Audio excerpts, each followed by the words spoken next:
இதுக்கு முன்னாடி அவங்க ஒரு மூணு நாலு தடவை வந்து இந்த மாதிரி மிரட்டியிருக்காங்க. இப்போ இன்னைக்கு கொஞ்சம் அவங்க வந்து அவங்க பேசிய பேச்சுக்கெல்லாம் ரொம்ப ஒரு நீதியாக பேசுகிறார்.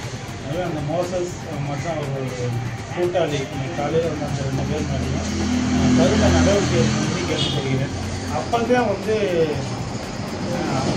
எங்களால் வந்து நிம்மதியாக வேலை பார்க்க முடியும்.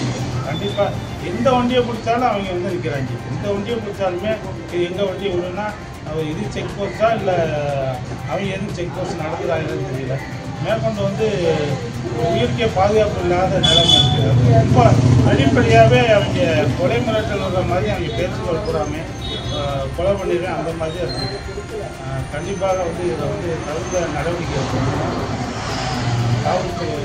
காவல்துறை நடக்கிறது. இது அதிகாலை அதாவது 12:52 மணிக்கு வந்து ஒரு வண்டி KL 23X 4910 அப்படின்ற ஒரு வண்டி இருந்துச்சு. அதை வந்து நான் சோதனை செஞ்சதில் தமிழ்நாட்டுக்கு செலுத்த வேண்டிய வரி அது செலுத்தாமல் இருந்ததுனால அந்த வந்து எந்த வரி கட்டினா கூட உடனே சொல்லியிருக்காங்க. ஆனால் அந்த வண்டிக்கு வரி கட்டினா கிட்டத்தட்ட 25,000 ரூபா ஃபைனோடு சேர்த்து அவங்க வந்து வரி கட்டாமல் இங்கே லோக்கலில் உள்ள ஒரு முக்கிய மோசஸ்ன்னு சொல்கிறாங்க. மோசஸ் வந்து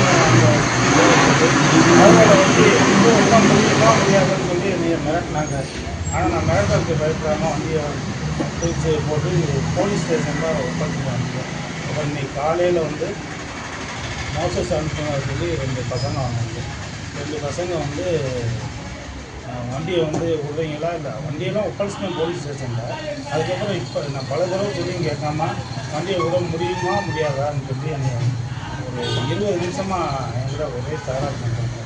அதுக்கப்புறம் நான் போலீஸ் ஸ்டேஷனுக்கு ஃபோன் பண்ணோன்னா ஒரு போலீஸ்காரர் வந்தார்.